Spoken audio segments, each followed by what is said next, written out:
Good morning, good afternoon, or good evening. Wherever you are in the world, welcome and thank you for joining us. My name is Carl Anthony, and this is AutoVision News live from AutoSens Detroit 2023. We are set up in the heart of the Motor City, downtown Detroit, at the Huntington Place. With us is Frank Schirrmeister, Vice President of Solutions and Business Development for Arteris IP.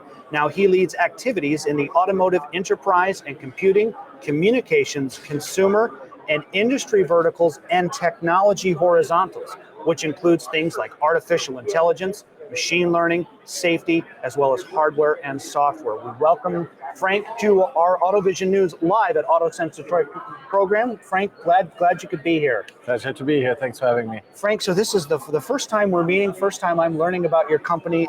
Very exciting for me and for our AutoVision News team. Tell us about Arteris. Give us an overview and tell us about the work that you do. Okay, so it's one of the best kept secrets, if you will, in automotive and in other areas as well. Arteris is a public company. We have about 200 customers. We're in about 670 plus SoC designs. We are in the semiconductor world, yes, a building block for chips. So okay. Arteris, the name, actually represents the arteries.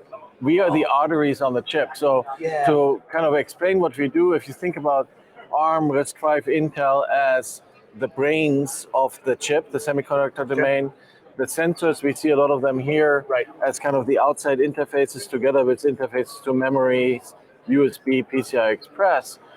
And you think about specialized compute like imagination for graphics, or we have here Synopsys talking about ARC, and then there's Cadence Tensilica. Those are like specialized compute. Okay. We are binding it all together. We are the network on chip. The ARM processor needs to talk to the specialized compute, needs to talk to the memory. Right. We are the network on chip, binding it all together, like the arteries would bind together everything in the human body. Of course. And we'll cover more on the networks on chips, because that's a fascinating discussion. First, though, one thing I wanted to pick your brain on, what is the role of a semiconductor IP? What is the role of semiconductor IP in the automotive design chain? So we are a fundamental pillar, even though we are, like I said, a best kept secret, so to speak.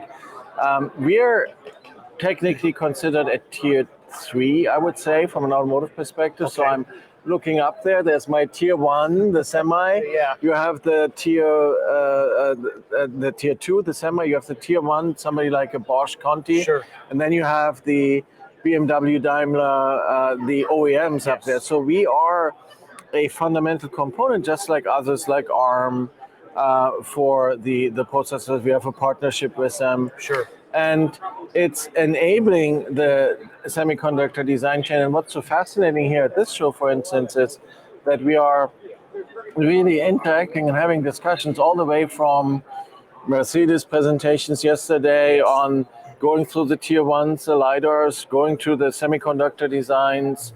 And we are a part of that ecosystem and part of that discussion. And it's not very separated, really. It's really a unified discussion where the OEM will define things like the protocol they need these networks on chip to talk, to use to talk to. Right. So things like AXI, CHI, so there are different protocols at the low level.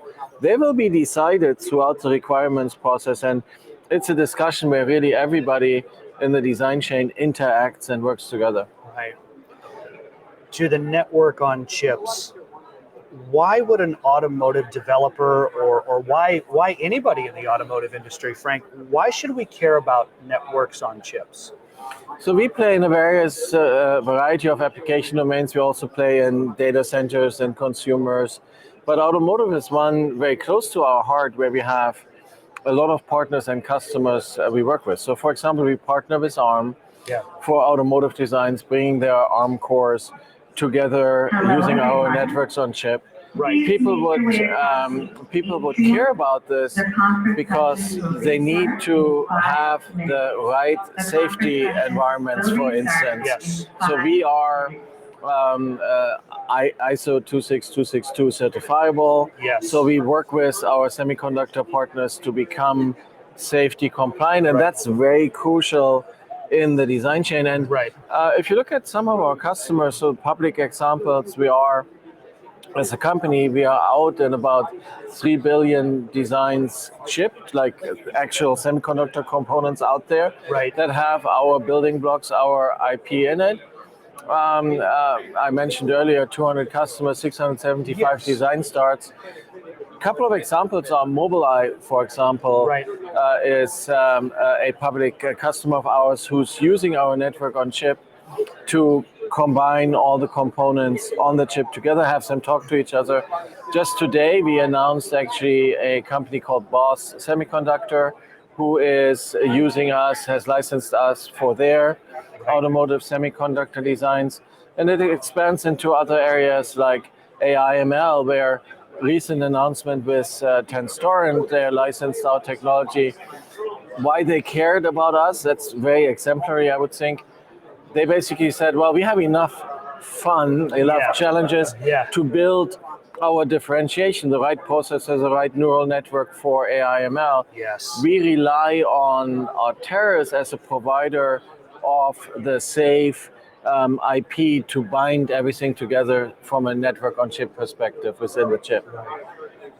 You mentioned safety, and what about security, Frank? Is there a security application there? Is there a relevance there? Networks on chips and security then as well? Absolutely. So safety and security, they go hand in hand. They people like I've been quoted before saying things like, well, without safety there's no security, and without security there's no safety, right? Because you can hack into things.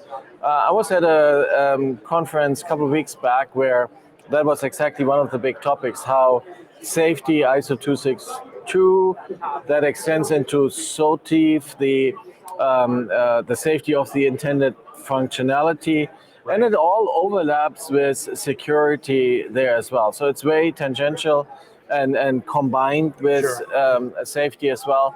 So within our network on chip technology, what we provide to our customers is essentially the basic building blocks and an environment to build your network on chip configured to the configuration of your semiconductor device. There are also safety aspects there that you can essentially firewall certain things. You can design the access in a way that only specific domains of the chip have access to certain areas of the network on chip. So security is absolutely related and supported, and it's one of the several items people would care about when coming to us, because we have all these things already kind of as building blocks available, just like the certifiability for safety with ISO 26262, where we essentially can allow the user to build all that into the chip. Frank, as you know, if you had to pick a banner topic, artificial intelligence, machine learning, everybody is talking about it. But do network on chips, do they play there as well? Oh, hugely. They definitely play there as well. So Tensor, for example, is one of those companies recently we're working with who announced that they licensed us. We also are in several designs which are public, Simmer, AI. Recently we announced Accelera as an AI-related partner customer who's using us. Those AI chips, they have very specific characteristics. So they're very regular often. You have to deal with broad data buses. So our network on chip technology is prepared to allow you not only to connect all the top components together, but even within the AI ML specific cluster, if you will, that part, we have the ability to bring you the right data bits, for example, 1024 bits, 2048 bits, to connect the different AI components, the differentiating IP, if you will, to connect all that together. So networks on chip play a huge role there, because it's really, at the end, a co-development, if you will, of the AI ML compute, the neural networks, and then the data transport across, which is what we as a network on chip provider deal with. Frank, with possible trends that might be on the horizon. Is there anything that you see, anything that we should be aware of or pay attention to? Well, absolutely. So there are a lot of trends going on which are publicly discussed, Yeah. sometimes very passionately discussed. Things like, when do we arrive at zonal architectures? Yeah. When do we arrive at central architectures and so forth? So we are part of that conversation, even though we are just one of the many members of the ecosystem. Sure. So we are, for example, part of the discussions with GSA and McKinsey, where we're talking about zonal, central architectures, things like that, because we as an IP provider need to be prepared for those trends, right? So if 5 years out, we really arrive at zonal architectures to the extent as the industry believes, Yeah. then the right protocols need to be supported for the data transport, and that's where we play. Just like ARM needs to have, as a processor provider, the right architectures ready for supporting these architectures. So that's one big set of trends, the zonal, trend towards zonal and central architectures. Another trend I'm watching carefully, I'm just curious and have been involved in that in previous roles as well, is the level of consumer acceptance. So are you really willing to jump into an autonomous car, take the hands off the steering wheel? And it's actually a very, very interesting consumer acceptance discussion, because people these days, some people are even farther ahead than what the technology provides. Some of the analyses and some of the surveys I read, people are willing to basically be on the phone, eat, drink, text, while they're relying on relatively limited technologies, basically ignoring the legal advice, you shall have your hands on the steering wheel for a certain amount of time. Right. So some people are probably ahead of what technology can provide and accept it more than they should, where others may be more reluctant. So that's a very interesting trend balance of how the consumer adoption will pan out over time. Yeah, that's a trend that interests me as well, Frank. From all of us here at AutoVision News, I want to thank you for your time, sharing your expertise, giving us an overview, a good lesson on networks on chips, and getting us introduced to that. And for our AutoVision News viewers, we have Arteris linked and tagged. We also have Frank linked and tagged in the post that accompanies this video. So for Arteris, think like arteries in your body, the connecting points, and encourage all of our viewers to reach out to Frank for more information. Frank, thank you for being with us. Have a great rest of the show and have safe travels home. And I hope to do this again sometime real soon. Absolutely. Thanks for having me. It was a pleasure. More to come from AutoSens Detroit here on the AutoVision News LinkedIn page. From the Huntington Place in downtown Detroit, I'm Carl Anthony, AutoVision News.